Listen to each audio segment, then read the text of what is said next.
कृषि से लेकर पशुपालन के क्षेत्र में तकनीक का इस्तेमाल काफी बड़ा है। वहीं बीते कुछ सालों की बात की जाए तो बिहार के इकलौते बिहार पशु विज्ञान विश्वविद्यालय पटना में पशुओं में प्रेगनेंसी को लेकर काम किया जा रहा है, जिसमें IVF और ETT तकनीक का इस्तेमाल किया जाता है। साथ ही साथ अब बकरियों में कृत्रिम गर्भधारण को भी बढ़ावा देने के लिए गोट सीमेन सेंटर की स्थापना की जाएगी। इस बारे में विस्तार से बता रहे हैं बिहार वेटरनरी कॉलेज पटना के डीन डॉक्टर JK प्रसाद। हम ये भी सोच रहे हैं कि इसी तरह से एक और जो हमारे राज्य के लिए बड़ा ही उपयोगी होगा कि गोट सीमेन की उपलब्धता के लिए हमारे बिहार राज्य में कोई ऐसी लेबोरेटरी नहीं है जहां पर बकरियों का वीर्य उपलब्ध हो, बकरियों में जिस कृत्रिम गर्भाधान से प्रजनन हो और आगे संतति पैदा हो। तो हमें एक अभी भारत सरकार से एक परियोजना मिली है गोट सीमेन लेबोरेटरी की।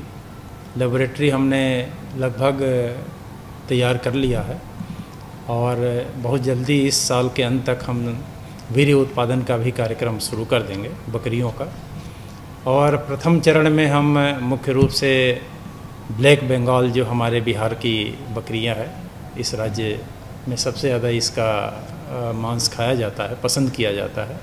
सिरोही नस्ल भी हम रखेंगे, उसका भी वीर्य उत्पादन करेंगे और कृत्रिम गर्भाधान से ज़्यादा पैदा करने की कोशिश की जाएगी, क्योंकि आमतौर पर हम देखते हैं कि अच्छे नस्ल के बकरों की बहुत कमी है।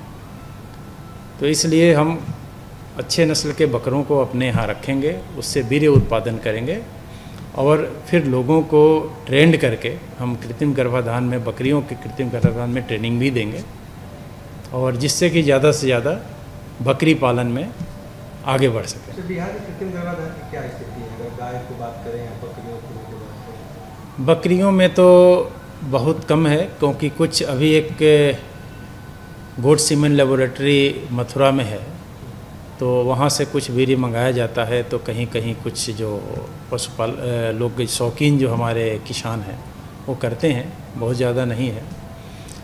जहाँ तक बड़े जानवरों की बात करते हैं तो भारत सरकार के आंकड़ों के हिसाब से लगभग 20% के आसपास है, लेकिन मुझे लगता है कि वो पुराने आंकड़े हो गए हैं, कुछ और बढ़ा होगा। और लेकिन अभी भी हमें हमारी नेचुरल ब्रीडिंग बहुत ज़्यादा हो रही है।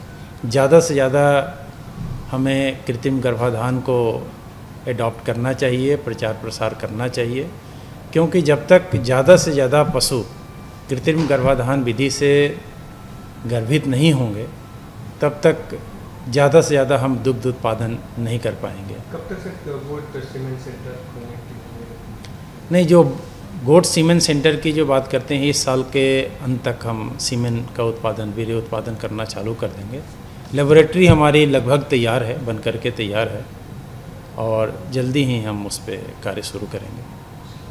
कितना सब होगा तो महीने? नहीं, अभी तो हम शुरुआत में कुछ 5-6 हमारे पास ब्लैक बंगाल के बकरे रखेंगे और सिरोही के 5-6 हम बकरे रखेंगे। शुरुआती तौर पर अभी तो स्टैंडर्डाइज करना पड़ेगा और एक बार जब स्टैंडर्डाइज कर लेंगे तो फिर आगे दिक्कत नहीं आएगी। क्योंकि नई लेबोरेटरी है, पहली बार यहाँ शुरू करने जा रहे हैं, तो निश्चित तौर पर थोड़ा वक्त लगेगा, बट उम्मीद है कि इस वर्ष के अंत तक हम निश्चित तौर पर शुरू कर लेंगे। अगर ये वीडियो आपको पसंद आया है तो इसे लाइक जरूर करें। अगर चैनल अभी तक सब्सक्राइब नहीं किया है तो कर लें और नोटिफिकेशन पाने के लिए बेल आइकन भी दबा दें।